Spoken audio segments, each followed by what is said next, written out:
Olá! Seguimos com as entrevistas nessa semana em que se comemora o Dia Internacional da Mulher e hoje o SBT News vai conversar com a deputada Tabata Amaral, do PDT. Ela que é formada em Astrofísica e Ciência Política pela Universidade de Harvard dos Estados Unidos e em 2019 foi considerada uma das mulheres mais influentes do mundo. Olá, deputada, seja muito bem-vinda ao SBT News. Olá, Soane, muitíssimo obrigada pelo convite. Estou muito feliz de poder falar com todos vocês nesse mês tão especial. Deputada, a primeira pergunta é sobre o Congresso. A gente sabe que se trata de um espaço ainda majoritariamente masculino. Quais foram os desafios que você precisou enfrentar ou que você precisou superar, considerando essa perspectiva de gênero? Perfeito. Soane, para que vocês entendam um pouco do cenário que eu encontro todas as semanas em Brasília, de cada 100 parlamentares, 85 são homens. E quando a gente fala do Brasil como um todo, de cada 10 prefeitos, 9 são homens. De cada 10 vereadores, 9 são homens.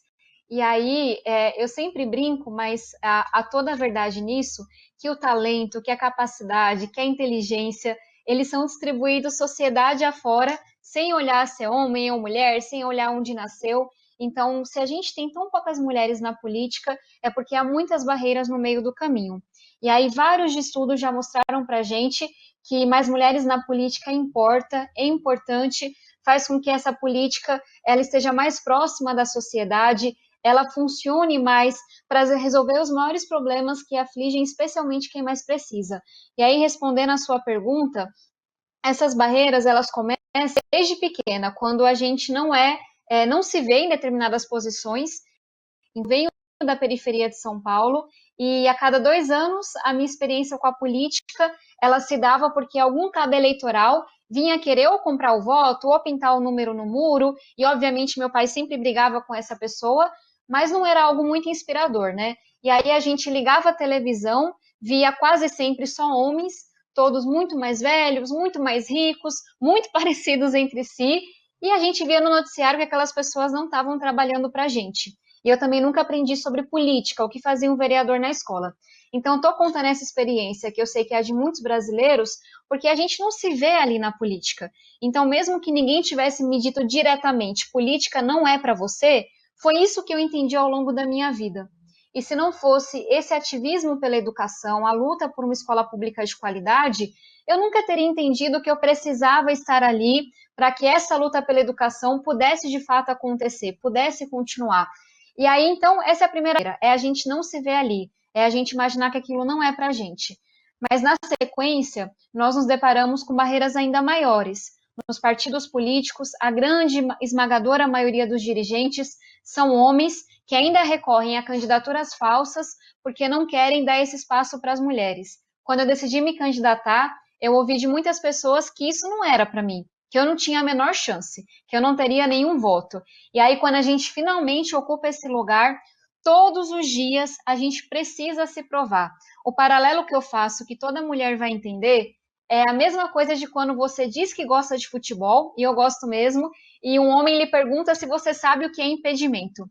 Esse é o tipo de pergunta que ninguém faz para um homem, mas sempre faz para uma mulher. Então, trazendo um paralelo para a política, eu, infelizmente, já ouvi mais de uma vez que eu não tinha capacidade para relatar um projeto, isso de um colega homem, que eu não deveria estar ali, que eu não era inteligente, que eu era burra, porque a nossa aparência não se encaixa no estereótipo de quem está na política. Por mais que a gente faça um trabalho muito bom, e os dados mostram isso, as mulheres aprovam 2 vezes mais projetos do que os homens. Talvez até porque tenham que ter se esforçado tanto para chegar ali. Mas são questionamentos, são piadinhas. Um deputado perguntou uma certa vez quem eu queria provocar com meu batom vermelho. São acusações, são comentários, mentiras sobre a sua vida pessoal. E, infelizmente, nesse momento de tanta polarização, especialmente, a gente também tem que lidar com ofensas, com xingamentos e com ameaças. Então, para a gente poder conversar mais, em resumo, é isso, a gente não se vê naquele lugar. Quando a gente decide ocupar, a gente tem um sonho muito grande para o Brasil, são uma série de violências que começam das violências verbais, que podem parecer menos graves, mas que logo acabam desembarcando em violências que são muito maiores e que fazem com que muitas mulheres não queiram estar nesse lugar, porque o custo é muito alto para a gente ainda. E aí a gente sabe que em meio à pandemia existem pautas prioritárias, essa questão do próprio auxílio, mas também outras questões relacionadas à retomada econômica, que é uma das prioridades do governo. Como é que fica a pauta feminina em meio a todo esse turbilhão aí de coisas que às vezes vão, né, entrando na frente? A gente está vivendo já um ano muito duro. Todo mundo, a essa altura do campeonato, já conhece alguém. Eu, infelizmente, perdi uma pessoa muito próxima também. Mas eu acho que é importante a gente ressaltar que os dados estão mostrando que, apesar de ser muito difícil para todo mundo, vem sendo especialmente difícil para as mulheres. Há 30 anos que a gente não tinha uma participação tão baixa das mulheres no mercado de trabalho. Hoje, essa participação é de menos do que 50%. Os casos de violência doméstica aumentaram muito. Se a gente compara o mês de abril entre 2019 e 2020, foi um aumento de quase 40%. Ou seja, ficou mais difícil com as crianças fora da escola, com a jornada que é de trabalho, de cuidado da casa, de cuidado dos filhos, as mulheres estão tendo muito mais dificuldade de estar no mercado de trabalho, de seguir seus sonhos. Então, são esses dados que motivaram o trabalho da bancada feminina que a gente tem no Congresso. Logo no começo da pandemia, eu sou uma das autoras de um projeto que já virou lei, porque a gente precisava criar mecanismos diferentes para que as mulheres pudessem denunciar a violência doméstica. Esse é um problema gigantesco no nosso Brasil. Na hora que nós desenhamos e aprovamos o auxílio emergencial, também tivemos o cuidado. Nós sabemos que no Brasil são milhões de mães solos, a maioria delas vivendo na extrema pobreza, na pobreza. Então, foi por isso que foi tão importante que a gente colocasse que as mães solos também deveriam ter direito ao valor dobrado do auxílio emergencial.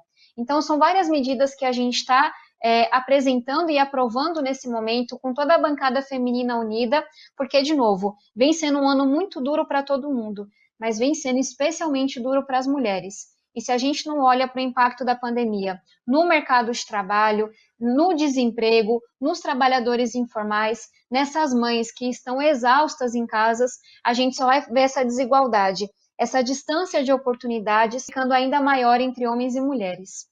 Qual é a sua avaliação em relação à bancada feminina nesse ambiente de polarização? Houve uma aproximação? Houve um afastamento? Qual a sua avaliação? Eu tenho muito orgulho da nossa bancada feminina, muito mesmo. E eu acho que essa bancada ela tem muitos ensinamentos para a política brasileira. Nós temos parlamentares que são de esquerda, que são de centro, que são de direita, que têm pensamentos completamente diferentes na área social, na área econômica, mas quando a pauta é defesa do direito das mulheres, redução das desigualdades, oportunidades iguais, essa bancada ela é muito unida. E eu vou dar um exemplo para vocês. No final do ano passado, em um único dia, a bancada feminina aprovou 9 projetos de lei. E ao longo do ano foram mais de 20 projetos aprovados. Por quê? E aí eu acho que isso fala muito desse modo de trabalhar das mulheres na Câmara. E para mim é por isso que, conforme saiu um estudo há poucos dias, as mulheres têm um desempenho bem acima da média dos homens, inclusive no Congresso Nacional. Porque a gente entendeu que mesmo que a gente discorde umas das outras em vários temas, ainda assim, a gente pode trabalhar junto naquilo que a gente concorda. E eu acho que está fazendo muita falta disso na política no Brasil. Ninguém pensa igual a ninguém. Eu não penso igual a minha mãe, ao meu namorado, a minha melhor amiga, não penso. Agora, tem muitas coisas que nos unem. Eu acho que um exemplo que eu tiro da bancada feminina na atuação no Congresso é que a gente consegue, por alguns momentos, deixar de lado as diferenças, olhar aquilo que nos une, que é o combate à violência doméstica, que é a busca por oportunidades iguais e falar, nisso daqui vamos trabalhar juntas. E é por isso que a bancada vem aprovando tantos projetos importantes. E eu tenho certeza que se nós tivéssemos um pouco mais disso no Brasil, das pessoas deixarem um pouco de lado aquilo em que elas são diferentes e naquilo que elas pensam igual, naquilo que move elas do mesmo jeito, falar, vamos trabalhar juntos, a gente teria a política produzindo muito mais soluções, especialmente para quem mais precisa. Agora uma pergunta um tanto mais pessoal, mas que envolve também sua atuação como parlamentar. Você é uma deputada jovem que tem muitos seguidores nas redes sociais e eu Por curiosidade, fui buscar o seu Twitter antes da entrevista, alguns dias atrás, e aí eu coloquei Tabata Amaral. Aí o que aparece na pesquisa do Google é namoro. Aí eu coloquei Tabata Amaral T, que era do Twitter. Tabata Amaral, eu coloquei o Tzinho, apareceu Tabata Amaral termina namoro. Então, assim, a gente vê que nas redes sociais tem muito essa questão de estereótipo também, ou as pessoas seguirem não tanto por sua atividade parlamentar, isso não só com você, né, com outras pessoas também. Como é que você lida com isso? Sônia, isso é algo que todas as profissionais que alcançam alguma posição, é, talvez de visibilidade, enfrentam. Eu tenho certeza que não é diferente com as jornalistas, não há nenhum problema que as pessoas queiram saber se eu estou namorando ou não, com quem eu namoro, deixo de namorar. Mas o problema é quando isso é colocado acima do meu trabalho ou quando isso é colocado para deslegitimizar o meu trabalho, o que é pior. E aí eu vou explicar um pouco isso. Todo mundo, enfim, assim como todo cidadão comum, namoro, gosto de ir no cinema, gosto de fazer trilha, gosto de ficar com a minha família, gosto de fazer o churrasco na laje. Só que quando a gente fala das mulheres, muitas vezes um comentário sobre a cor do batom, sobre a roupa que está usando, sobre o tom de voz, sobre a aparência, é utilizado para deslegitimizar, para dizer que aquela mulher não deveria estar ali, que ela não é merecedora, que ela não é capaz. E eu digo isso no exemplo que eu trouxe mais cedo. Quando um deputado, em uma reunião em que eu era a única mulher, vira para mim e me pergunta quem eu quero provocar com o meu batom, o que ele está querendo dizer é: você não deveria estar aqui. Ele está querendo me constranger. Quando alguém vai numa rede social minha e me critica por um posicionamento político ou não, mas logo diz algo sobre a minha aparência, logo inventa uma história sobre a minha vida pessoal, aquela pessoa está querendo me colocar no lugarzinho que ela desenhou para mim, sendo uma mulher jovem.